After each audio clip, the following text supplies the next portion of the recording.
Maguire and Shaw, they were ball watching. Cohesion within the team, lacking in the menu squad. The ambitious move would be to sack Ole lah. Personally, I feel, and I'm going to say something very contentious. Welcome everyone to another episode of Football Armchair Experts, where we pretend to know everything, but actually we know nothing. This week, 1, 2, 3, 4, 5. There's five different experts here to preview match week 10 of the Premier League. So of course, in any other week, most of our clubs would be the main focus of the episode. Of course, on Wednesday, Newcastle fan Manjun's club sacked Steve Bruce. Chelsea fan Robin, of course, was gobsmacked after his club won 7-0 against Norwich. Even my club, Fulham, won 4-0 in the Championship against Nottingham Forest. But all that will have to take a back seat because on Sunday in the late game, Manchester United lost 5-0 at home at Old Trafford against Liverpool. We'll have Manchester United fan Sri and Liverpool fan Inran here to bring us through the fallout for that game. I think we can start with Sri. Unfortunate that you have to join us. This is technically your debut on the back of such a bad result for Manchester United. I watched the first half. It was dreadful. It's not the worst performance that I've seen in a United jersey. I think that has to come with the City performance. It's like some years back.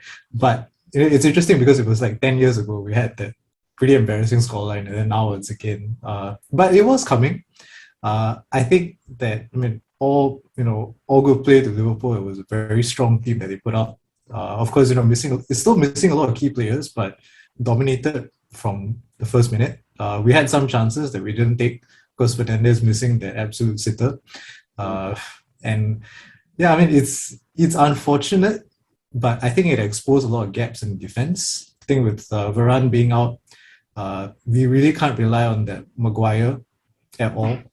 It's like, for all that he's doing as England captain is pretty ridiculous at the moment. But it is quite a damning result, I think, for the team. Does not put Oli in a good position, I have to say. Was this Liverpool's best performance this season? Surprisingly, it's also not. I don't think so. Like, that's the thing. I think it's like the result or like the game itself is shocking, not just because of the scoreline, but because of how the game went. It's like Liverpool didn't have to try very hard to cut Man U open. It's not like we played out of our minds, I think it's just like, it's like, what you're going to expect from Liverpool. Like, Liverpool are just going to do what they do, which is like press you really hard, attack you, try to pass like between the lines and all that. It's like very standard stuff that they are well drilled in, so like no matter who you get in the team, right, it doesn't have to be like the first 11 or like whoever you get into the team, they will fit in the system, they will play the same way. So in that sense, right, you like, I don't know, maybe a more competent manager would have seen that coming out. And many other teams like Brentford, for example, managed to sort of hold us at bay. But yeah, so it's like the way that Man U considered, we didn't need much. We didn't need to overperform much to score like all the goals. I guess maybe can ask Robin for a bit more of a neutral's perspective. Like, yes, it's an impressive result for Liverpool, but surely you didn't expect this. Man U were really very bad in this game, and you would expect them to be up for it. Such an important game for them also. Yeah, I expect more of a fight, but I think I expect Liverpool to win by a relatively comfortable margin, to be honest, just because of how bad, like form-wise, Manchester United are heading into this game. Being very leaky in defense, they've not inspired the same confidence as they did last year, which is the funny thing, right? We talk about Maguire and Shaw, who were the two standout defenders last year before Varane came in. And then now that just because Varane's not around anymore, then you're telling me they can't defend? I don't think so. I think it's a lack of match sharpness from Maguire. He was rushed back from his injury way too early, constantly being exposed now. And I think the third goal, if I'm not wrong in particular, they were just ball watching and they were not aware of I think, Trent overlapping on the right. And it's just a terrible time to face Liverpool. Your left side is particularly off form and weak. And Liverpool's right side is insane with Trent and like the best player in the world right now, Salah, arguably. So it was just a very unlucky day for United, but a great day for like neutrals and the rest of the world watching a great football game. It had a lot of things that you want from a Man U Liverpool match. There was anger, some fire, there was a red card. Liverpool's midfield has never been like the slickest also, and like it's never been, I guess, the strong point of our team. Like whenever people criticize the Liverpool team or whenever they analyze Liverpool's team, they always say like, oh, the midfield aren't anything spectacular, right? They're just there to do what they are, to do the dirty work, to do the hard work. And I think, yeah, so I think my point is like more than anything, I think it's the cohesion within the team that's like lacking in the Man U squad. I think they tried to play on the front foot, which you have to do now because you have like a very strong squad and you have like Ronaldo and everything, right? So you can't just, I don't know, you're expected to attack more and all that. So they try to do like some 4-2-4 thing, I don't know, where you try to go on the front foot. But obviously you go up against Liverpool, even Man City will be like a bit more careful and like sit back a bit more. So I think that's part of the reason why Man U were like exposed. And like, there's no link between the attack and the defense and the midfield. It's like, I don't know, like I don't know how they play out from the back or like how they, I don't know, it's just very disjointed. Yeah, I mean, I absolutely feel the same. Like, I think you going into last season where they played a bit more defensively. The defense, of course, was a lot less leaky. But of course, you play with 5 defenders, which I mean, it makes sense. And then you end up, second in the table, which I think is the way that you play Premier League football. Putting Pogba on the bench as well for like a big game, it's kind of ridiculous. And I think, Fred, of course, performs well internationally. We all know that. But in the Premier League, somehow he just struggles to perform within this United team, which is kind of disappointing. McTominay also doesn't seem to inspire a lot of confidence as well. Can't really string passes together. Couldn't do a lot of tackles. So it's not really like the Roy Keane style player that we've been wanting for a while. Manjun, like having had an ex-Man U manager who was Let's not go there again. who was I guess a lot of people say didn't know what he was doing. Like that's sort of the claim that a lot of people are taking against Ole right now. Mm-hmm. Like, do you think that there's sort of a plan with Ole, or is he like, just throwing on players and hoping that it will happen? I mean, I never go through social media enough, but it doesn't seem like his job is way on the line yet. Like Gary Neville, Paul Scholes still never really say anything about him. Like Ole, the performance is not Ole's fault, it's just the players not into it. So I was thinking like, let's say he gets a result against Spurs next week. Like I think they'll be where exactly they were. Like his job won't be in jeopardy. They'll still be there with Ole until end of season. I think the question is, if we sack Ole, who are you going to bring in? I think I just shared an article before this actually, right? About Hebrews up. no. Please. No. Who's that? Conte. Conte. Yeah, Conte. Yeah, he said he's keen on the job and he's willing to take it like mid-season, even though he don't usually do it because Man U is a special case. Actually, who wouldn't? Their squad is so stacked. Like any manager would come in and think that they can do a better job than Ole. To be honest. Okay, I think maybe this is sort of a two-pronged question: is whether Man U will sack Ole or whether Man U should sack Ole. I think maybe you can ask Sri, like, in your opinion, do you think Man U should sack Ole? Like, if you asked me this last season, I would have said no. Okay. If you asked me this season, I'm on the fence. I don't know. You on the fence? Like, I mean, I think tactically, if they revert back to what they were doing last season, like high pressing, a bit more of that counter-attacking football, it'd be great. But right now, I don't think that there's another manager that can actually pull that style of play together better, in my opinion. Robin's club, of course, has a bit of the recent experience of sacking a legend of the club and then moving on to greater and better things. So do you think it could be the case for Man U also?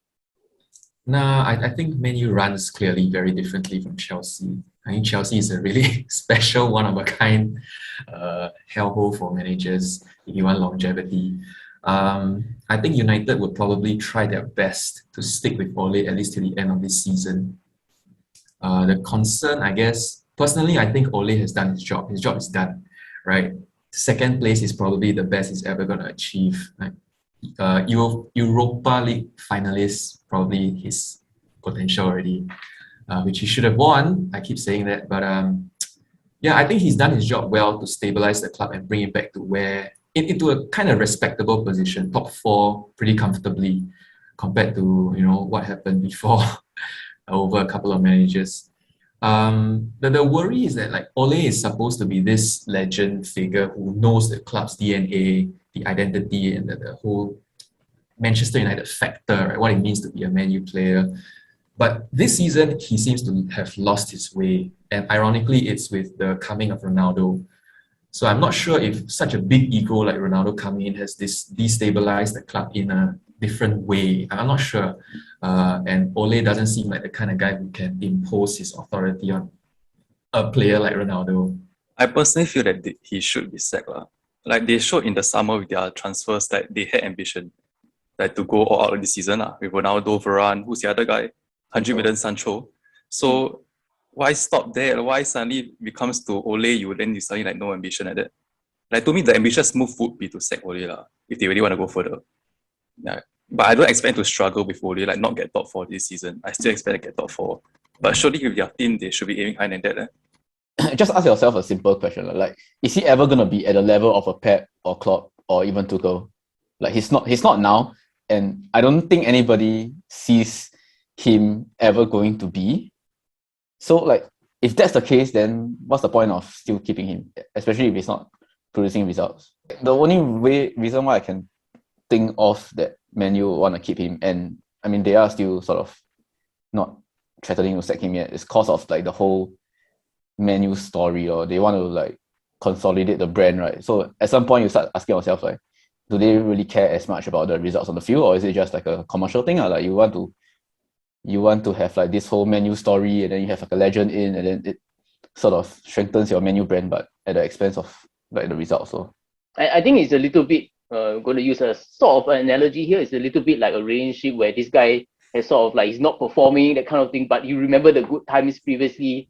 You don't want to break up, but it's like okay lah. I think whenever he shows a few glimpses of like okay, he looks like he's gonna change. Okay lah, give it another chance. I don't get it. It's Ole even that good of an ex-girlfriend to want to keep for so long? I'm sure there are better ex-girlfriends. Like he's only like at most the one you have for 6 months, then you forgot about it. I don't know what. Tell me if it's David Beckham okay or something like that lah. But Ole, I don't know. Tell me it's also we're going based on appearance now. I mean, even Mr. Roy also better than Ole. I think if he loses his first game, it's about a 90-10 chance that he's out. I don't think it's going to be Conte, but I could be wrong. Who do you want? Who's your wish list? I don't know. Actually, someone like Zidane would be good because he's able to manage these like big talents and actually get the best out of them at that level. The only thing that I think is going to be a problem is he doesn't have the PL experience. Which of course is very different from playing La Liga, like when you are like the biggest team for like God knows how many donkey years. So it's very easy to walk into an established team. Personally, I feel, and I'm going to say something very contentious, they shouldn't have brought Ronaldo this season. Thank you for saying that. Oh my God, please explain. Okay, go on. This is going to be the most conversation starter. I mean, yes, he's a fantastic player, but I think the problem is that when you bring in one of these like big stars into the team that has actually already got a good footing and is actually starting to gel together, it just upsets the balance in the team. So that now everyone thinks that they're Ronaldo and is just going to put in like some individual performance to save the day, but they're not. They are better together as like a whole unit. And Ronaldo, of course, is able to bring in those individual moments of brilliance. But if they're not together at the start, and they just over-rely on one player to get the job done, then it's not going to work. Of course, for Man U, going forward, the only times they've lost 5-goal margins other than this game against Liverpool is, of course, against Spurs and Man City. So just nice, the next few games are against Spurs and Man City. So who knows? Pulling up the stats. Okay, I guess in terms of any other, performances of the week, now's the time to sort of like, maybe you can start with Robin. I'm pretty sure he's going to choose Chelsea's 7-0 win against Norwich. So let's just let him talk about it. No, I don't know. I think 7-0 is a bit much. I mean, it's because Norwich had a man down and they really didn't turn up. Norwich were really, really poor on the day. So Chelsea didn't need to be at their blistering best, but it was a very marked improvement from Chelsea performance. So I'm just very happy with the clean sheet. as always, as a Chelsea fan. Yeah, and the irony is that our two strikers are injured, but we got 7 bloody goals. So it's crazy. And our both fullbacks are on fire. Chilwell scored in his like 4th consecutive game, including England. Man, Should we already relegate Norwich? They relegate themselves, man. I don't know what they're doing with their. I mean, it's so weird. To me, like, technically they have the same squad that they had 2 seasons ago when they came up. Yeah, Without- Back then also. Without Buyinda, without Buyinda, yeah. And without Todd Conwell. Where's Todd Conwell anyways? I don't know where he has been, but he's okay. still there. I think he's still there. Yeah. He's still there. Yeah, I mean, it's so weird. Like, I don't know, like, them, you add cash into the team, then they supposedly they are doing worse than they did like 2 seasons ago. Yeah. But then, like, from the looks of it, they seem contented to be like that. I don't know. Okay. Okay, leh. The fact they haven't sacked their manager. Yeah, I think Daniel Farker will be here for like years to come. Like he'll probably like, be here next season when they're trying to come up to like from the championship. So I think they're content with this. There. But I think there's a better performance elsewhere. The Everton game, the fact that the outcome was like that is quite incredible, lah. Yeah, of course, he's referring to Claudio Ranieri's first win as Watford manager. Watford beating Everton away 5-2, 4 goals in the last 13 minutes. I actually have to say that I actually watched the game until Everton took the 2-1 lead, right? And because I had so little faith in Watford, I actually off the game. I missed the last 4 goals. So you missed all the action. I have no idea how come Everton collapsed towards the end. But watching the highlights, it looked as, I mean, okay, having watched the first 77 minutes of it, Watford weren't in the game at all. So it really seemed a little bit of a surprise how that happened. Maybe it could be Everton completely just letting their foot off the pedal. Josh King scoring a hat-trick, amazing. He's not scored in 29 games. So okay, I saw the scoreline at 2-2 at like at like 75 minutes. I was cooking my noodles. The other time I finished cooking my noodles, suddenly it was 5-2. It was what the fuck. Yeah. But just like Josh King in about his life, he's not about like that. Mark is right, Josh King. He'll probably disappear for another 20 games. Because that's what he's about. Yeah. Leicester are back. They beat Brentford away 2-1. Not a lot of teams are able to get the full 3 points from a bus stop at Hounslow, but they did. So, but can I just say, I don't know what Thomas Frank is putting into his drinks, into his players, but they are so fucking good. Like, I don't know what they are fucking doing. They are so fucking good. Like, they seem to know what they're doing. They are in the fucking good, like, great positions all the fucking time. And who's their midfield player? Is it Christian Norgard? Yeah, I think it's yeah, you're playing FIFA, he's like 99. He's like, by himself, he's overrunning the whole fucking Leicester midfield with like Tielemans and Sumari. So I don't know what the fuck is going on. Yeah. Yeah, I think we can go on to the predictions for the upcoming week already. Of course, there's. I just saw the games. Yeah, man. Let's do it. Okay. Right. Can. Our first yes, real I just saw in-depth also. reviews, Okay. yeah. Okay, I guess I think this won't be argued against. The big game is, of course, Spurs versus Man U. All the eyes will be on that. Of course, it's the game late on Saturday, so Sunday midnight. I guess maybe you can start with 3. Of course, is it going to be a case of it's Spurs? I don't know. I'm predicting a draw.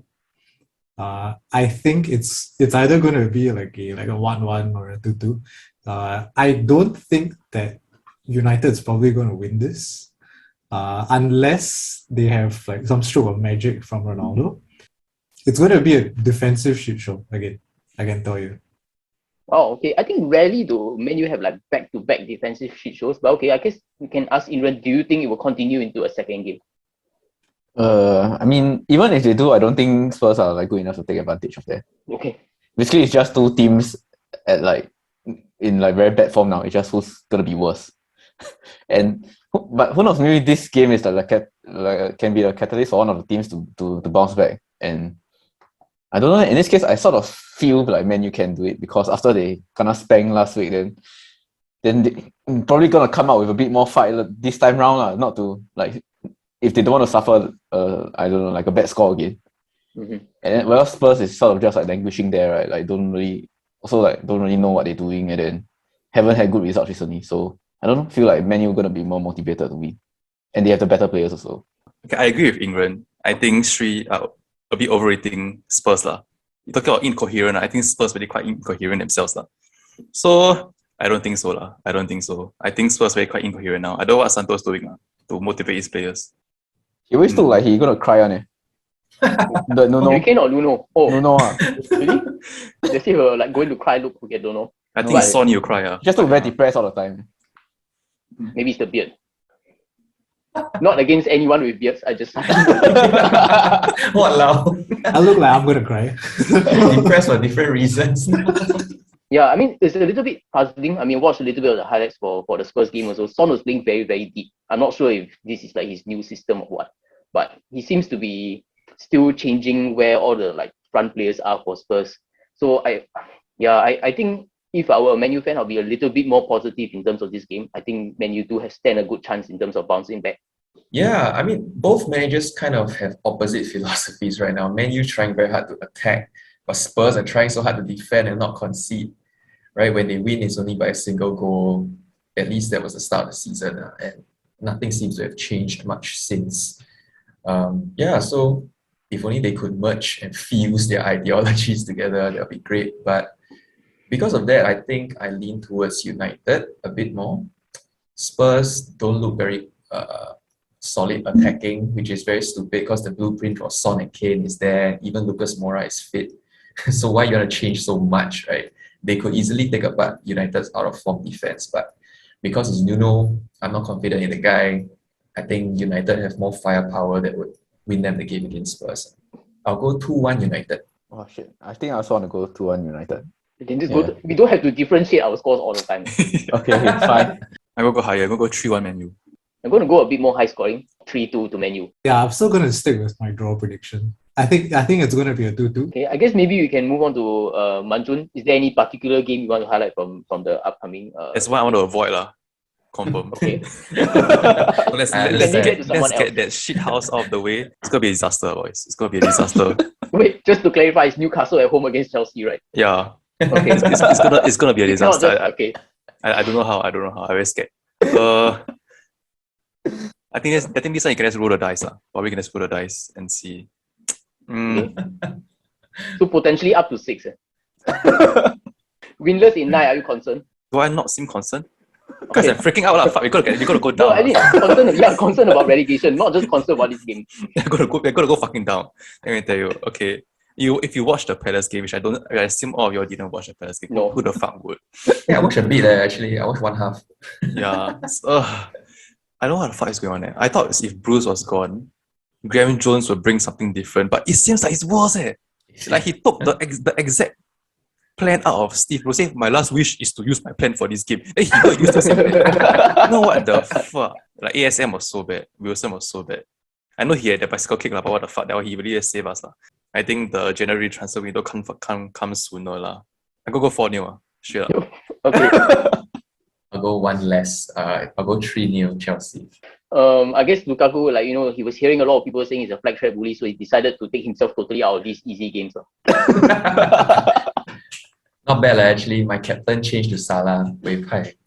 Okay, good. Maybe you talk a bit about the FPL For the previous week. Yeah, for this recent ones ahead. Yeah, I'm gonna go with 3-0. I'm just gonna go 2-0. 2-0. Just to be different. So you don't have to be different. But okay, I'm going to match that. I'm going to go 2-0 Chelsea also. Yeah, now same already. Then you can change out if you want. The price is right. Leicester Arsenal is a fun game. Just cause both sides are sort of on an up and up now. Both had like quite disastrous starts to the season, but I guess it's a mini bounce back for Leicester, and Arsenal's like sort of like on quite a good run actually. In fact, they're on the same number of points as Man U. That's it. Oof. Oof. Sheesh, boy. Nice. Well, the battle for fourth will be so interesting. Oh my God. Not really, okay, the battle for not- fifth. More like. But just imagine, like if Arsenal is actually in the fight for like top 4, right, then it's like actually quite. Is this a Farmers League? But on the other, you cannot laugh at Arsenal anymore, which I'm very sad about. I hope Leicester win, so that they can banter Arsenal a bit more. You know, it's not like every time they go on a bit of a run, then like you see all their fans a bit like always like hyped up really, like, oh, we're gonna get top 4, we're gonna get this, we're gonna get that. So yeah, I think I'm gonna go for Leicester win, maybe 2-1. Yeah, I guess quite interesting. James Maddison, of course, saying that he's been through the hardest time in his life. Previously when he couldn't score, now he's finally scored against Brentford. Of course, Patson Daka also getting assimilated into the Leicester team. scored 4 in Europa League. Now he's being subbed on in place of Jamie Vardy even at halftime also. So maybe the transition from Vardy to Daka is starting to materialize already. 2-0 Leicester. Go for Leicester win 2-1. Yeah, 2-0 Leicester. Wow, I'm gonna go for a draw. Yeah, I'll go Just for to be different also? No, I just think a bit too much optimism over Leicester. I still think they need to be a bit more consistent to find the goals. 2-2 for me. Yeah, Everton back-to-back defeats a little bit surprising. I think Doucouré out for a month, although Richarlison is back. So for this game, I'm going to go for Everton to bounce back here. 1-0 Everton. Yeah, I might be a super fan of Hong Hee-chan, but then I think Wolves as a whole also still need to get their shit together a bit. Sometimes I don't know what the fuck they're doing also. So I'm going to go for a draw. I'm going to go for high scoring also. I'm going to use the 2-2 for this one. Seems like it. Okay. And Everton hasn't been doing well. So just based on current form, I would say Wolves is going to win 2-1. Okay. Be a draw. I think it'd be 1-1. Yeah, I think Wolves has a better advantage actually, just based on current form. I'm gonna say 1-0. Not a lot of games left, but I think a fun watch could be Liverpool-Brighton. We'll see. I think it's interesting to see if Graham Potter changes his tactics. Everyone was calling out his naivete against City, and we could see it from a mile away, right? Like the worry was there. If he played his normal game, sure get raped, and sure enough, they got raped. Like easy game for City. If they do the same against Liverpool at Anfield, oh my god, you can expect another 5 easy. So I think it'll be a fun game to watch and see how Brighton responds. Tariq Lamptey is back for them, kind of subbed on, so I think he helped them play a little bit better. If that's a bright spark to talk about. Are you keeping track of all the former Chelsea graduates? No, but I am I'm a little right? biased. Yeah, I'm biased to see how well they do. How is Gil Kakuta doing? Forgotten player. I'll go for Liverpool 4-0. No lah. I think I'll go for a very safe 3-0. Liverpool is winning 3-0. Oh, so very safe. safe 3-0. Safe. Yeah, if it's away game, then maybe 5-0. Yeah, 3-0, easy. I go 2-0 lah, 2-0 lah. Liverpool 3-0. Watford against Southampton. The other Chelsea striker on loan also very good. Wow, Yes, Southampton right. becoming Chelsea under 21 already. Yeah, the Armando Broja. Armando Broja and Yeah. Livramento. Completely reliant on Chelsea graduates already. Yes. A very Southampton 1-1 draw. Robin confirmed Southampton, Armando yes. Broja hat-trick. No lah, 1-0. Just 1-0. Livramento clean sheet, Broja score. Allow it. I guess I'll be on the Ranieri hype train. Like maybe he's got something going on at Watford now. He's an ex-Chelsea manager. He brings his bell. He brings his Everything bell. is Chelsea got so many managers. Like anyhow, throw also got Yeah. Chelsea manager somewhere. Watford 2-1. Yeah, I'm gonna say Watford 2-0 Southampton. Watford 1-0. Man City against Crystal Palace. Man City 2-0 lah. Yeah, I'm gonna say it's an easy win for City. 2-0. I think this will be a bit tighter. I'm going Man City 1-0. Yeah, I go in my heart lah, cause I want Man City to drop points So Okay. draw 1-1. Burnley against Brentford. Brentford 1-0. Sorry, Chris Wood. No more. Brentford hype train. I'm also there. I'm really impressed with Brentford. No longer Chris Wood already. It's Maxwell Cornet. I'm going to go Brentford win also. 2-1 Brentford. 2-0 Brentford win. I'm gonna go 0-0. I think I'm gonna go for 1-1. I actually think Brentford like losing a bit of steam already. From top 4 to like now bottom half of the table. So I mean, to be fair, the last 2 games were Chelsea, Leicester lah. Yeah. They just couldn't finish. But they play so well. They play so well. true lah. Yeah. They are the Brighton. I think they play better than Brighton. Really. Yeah, I like watching them like a lot. Okay, a lot of Brentford fanboys here. We're going to Norwich versus Leeds. We're going to go 2-0 Leeds here. I'll go 0-0. Go for Leeds win lah. 1-0. Leeds got that young superstar now coming up. The guy who won the penalty. James. Yeah, Joe Gelhardt. Wow, like good only. Yeah, I'm gonna say 1-0. Most consecutive number of games in the bottom 3.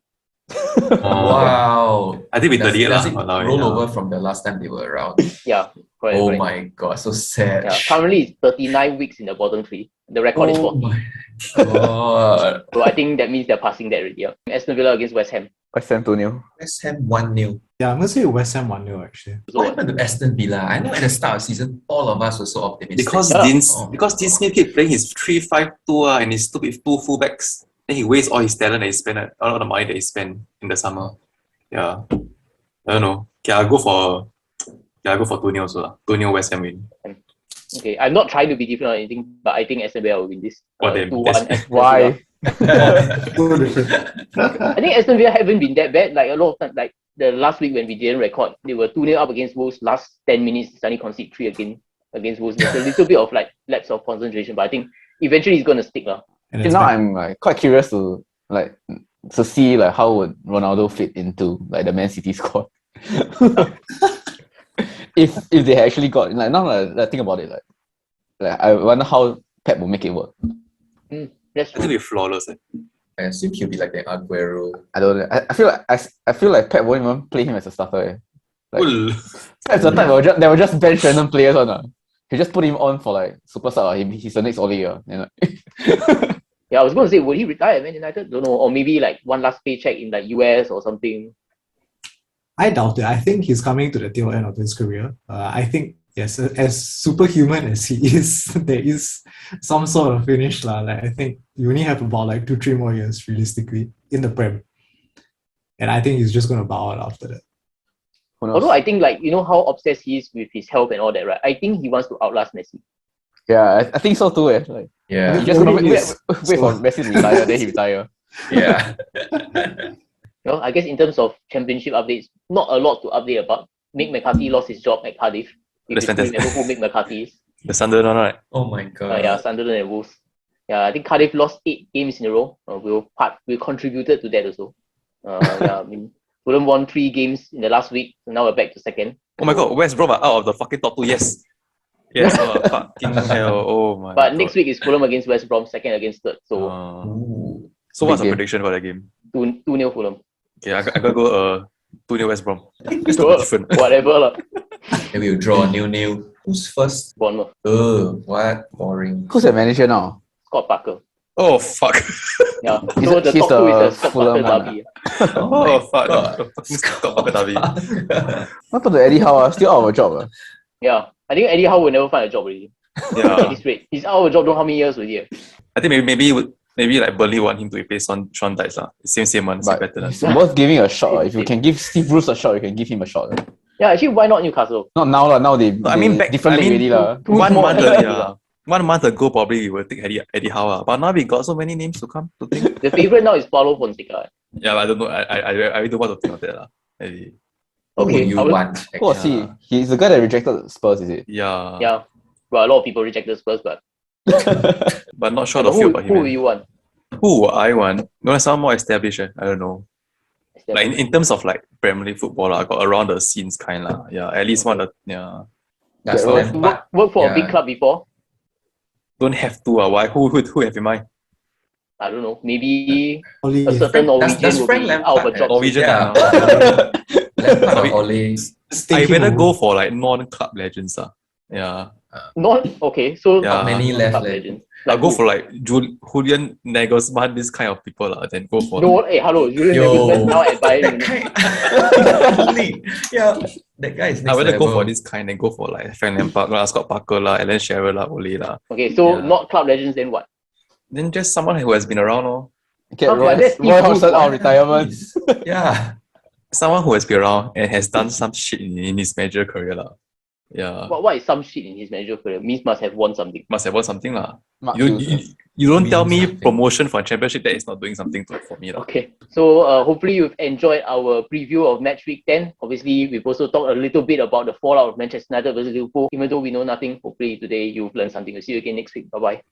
Bye. Right.